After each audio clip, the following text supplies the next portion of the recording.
Narito na naman tayo para sa isang napaka-sweet at nakakakilig na love story nila Kalingap Edu at Ate Viancy. Mo ay aking makilala at kung ano Para sa pagpapatuloy ng ating love story ay dumayo si Ate Viancy sa pinapagawang bahay sa kanya. Nakakatuwa nga dahil ang bahay nila ay talagang one of a kind, kaya ngayon naman ay pupuntahan niya ito para malaman kung ano na nga ba ang mga nagbago at progress. Sa kanyang pagpunta doon ay humanga talaga ang buong Kalingap team na naman kay Ate Viancy. Dahil paano ba naman ay sa kanyang pagpunta ay nagbitbit pa siya ng mga kakainin ng mga karpetero. Kahit na hindi naman siya ganun kamay kaya sa buhay, hindi niya nakakalimutan na magbalik talaga para sa ibang tao at tumulong din hanggat kaya niya.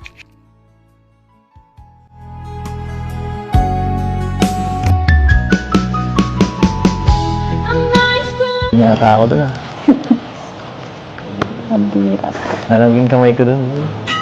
Tingnan tayo yung taas. Tingnan nga natin yung taas. Yung bahay niya kung... Hello. Ingat, madulas. Ay, wow. Wow, grabe oh. Ano to? Kwarto rin pala to. Ano po? Kaya yung kwarto dito. Dalawa eh. Saan ilalagay yung mga gamit mong marami? Kadami-dami mong gamit. Puno na yung bahay ng gamit mo. Ang bihira ka. Dapat malaki ang kwarto mo eh. Tapos dito, CR mo. Ha? Ang ganda. Mahal-mahal ka na sponsor mo eh. Ay, tiyatan sa'yo kasi mas maganda dito. Bako. Ganda pag umaga po. Maganda dito. Gusto mo dito? Sigurado. Ano? Sobrang ano dito. Maliwalas ano? Ako, lapit mo na. Baka araw-araw na dito si Doc. Ay. Bongga. Bongga, mayaman ka na. Yeah. Mayaman ka na. Nabutan mo na agad ako. Mayaman ka.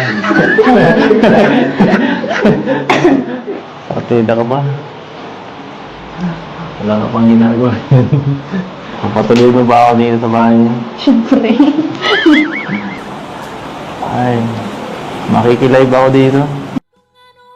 Sa buong history ng pagpapatayo ng bahay ng buong Kalingap team, ang bahay ni Ate Viancy ang pinaka natatangi dahil ito lamang ang nagkaroon ng groundbreaking ceremony, lalong-lalo na at nagkaroon din ito ng ikalawa pang palapag dahil napakarami kasi sa mga sponsors ang sumusuporta sa kanya na gustong magkaroon siya ng malaking bahay. May dami mong gamit. Puno na yung bahay niya ng gamit mo. Ang bihira ka. Dapat malaki ang kwarto mo eh.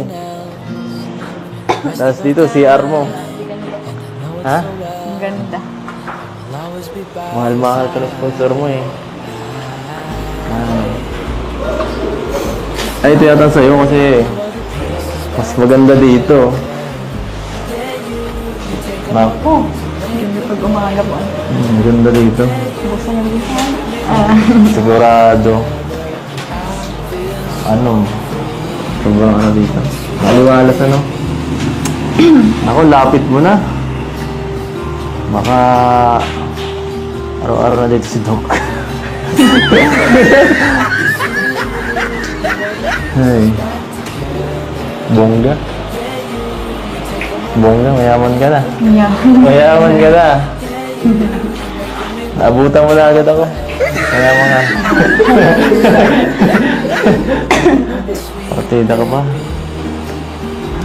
Wala ka pang ginagawa. Papatuloy mo ba ako dito sa bahay niya? Siyempre. Ay, makikilive ako dito. Paggabi. Araw-araw po. Makikilib ako paggabi. Ay, dito muna ako. Bakit gabi? Siyempre, gabi ako na live.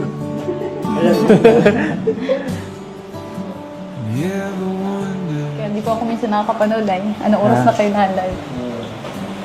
Hindi ka nanonood talaga.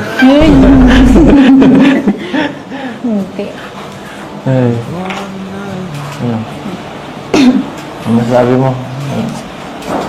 Thank you Masaya po. ka na? Thank you sa mga nag-sponsor din po. Tapos kay Kuya Rab, siyempre. Kay Kuya Van. Siyempre, Masaya. side bossing. Kahit saan talaga magpunta ang EDC Love Team, talagang pinapakilig nila ang mga tao sa kanilang paligid. At hindi nila ito naiiwasan dahil nga napakalakas din talaga ng kanilang chemistry. Nakakatuwa dahil ngayon lamang sila nagsamang dalawa na maglibot sa pinapagawang bahay nila Ate Viancy. Mahal. Ako. Kaya mga... Partida ka pa. Wala ka pang ginagawa. Papatuloy mo ba ako dito sa bahay niyo? Siyempre. Ay, makikilive ako dito. Paggabi. Araw-araw po. Makikilive ako paggabi. Ay, dito muna ako. Bakit gabi? Siyempre, gabi ako na live.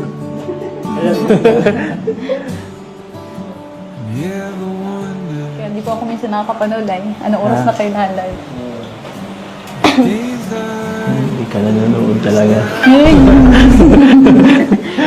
Hindi. Ay. Ano? Ano masabi mo? Thank you Masaya po. ka na? Thank you sa mga nag-sponsor din po. Tapos kay Kuya Rab, siyempre. Kay Kuya Van. Siyempre, Masaya. side bossing. Masaya ka na?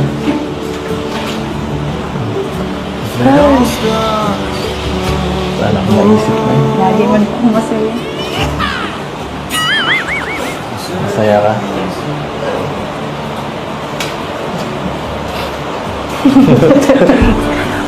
Hindi kaya. Tudala ako. Cute mo.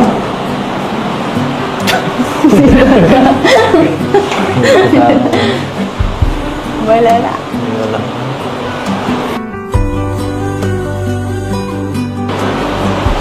Ay. Baka ma-miss mo yung ano. Baka ma-miss mo yung dagat. Baka ma-miss mo sumayaw sa dagat niya, no? Wala na eh. Wala ka na dito makikita ang dagat. Malayo-layo. Hindi man po yung punta. Paano yun? Mas malayo ng bahay. Ano mo? Eskwelahan mo niyan. Ano, dun pa din. Doon pa rin po ako maano. Nga ano? Pwede pa doon ako Nakakakilig talaga ang love team na ito. Hindi na lamang si Kalingap Edu ang gumagawa ng paraan para magpakilig sa mga viewers, ganon na rin si Ate Viancy.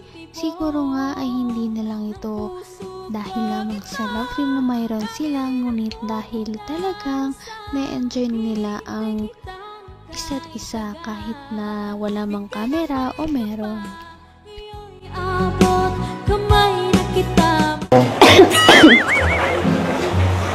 Dito, masarap dito magpaulan, no? Sa harap. Sarap dito ang tumalan, no? Tumalan ka.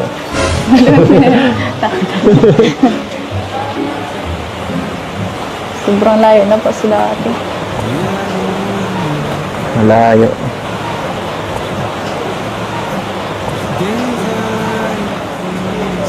Lumapit siya, eh. Lumapit na. Sobrang lapit na lang sa dati, kaysa sa dati. Dito mo ako tatanawin, halimbawa. Halimbawa, nandiyan ako, dadaan, ano? Tapos, paano mo ko babatiin nun? Pag dumaan ako dyan.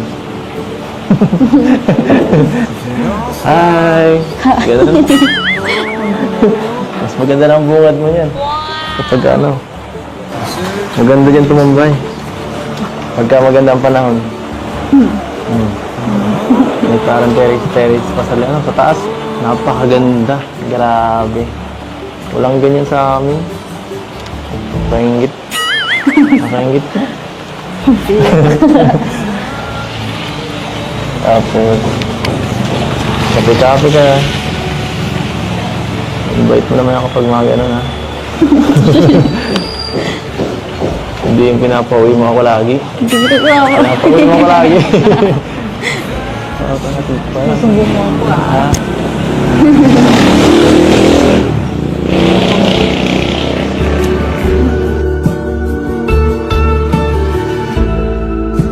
And hope we know when it's better Hindi ko pa talaga akalain na magkakawato ng ganito kalaking bahay. Huh? Kaya nga eh. Ang alam ko lang po talaga yun. Yung kumbaga mga pabahay lang talaga ni Kuya Rab. Ganun na lang po Simple lang. yung gusto ko. Bigay ng may kapal. Sana nga ay makalipat na si Ate Viancy at ang kanyang pamilya sa kanilang bagong bahay. Sana ay matapos na ang pagpapagawa dito para makalipat na sila at hindi na sila palagi nag-aalala kapag may mga unos man na dumating sa kanila at mas magiging maginhawa na ang kanilang pamumuhay. Niyo'y abot ng puso. Napaka-sweet talaga nila at napakabait ng tambalang ito kaya maraming sumusuporta. Kaya naman, sana ipatuloy natin silang suportahan at mahalin si Viancy, si Kalingap Edu at ang Kalingap team. Yun lamang at maraming salamat sa panonood. Abangan natin kung magkakatuluyan ba talaga si Kalingap Edu at Viancy. Hanggang sa muli. Bye! Niyo'y abot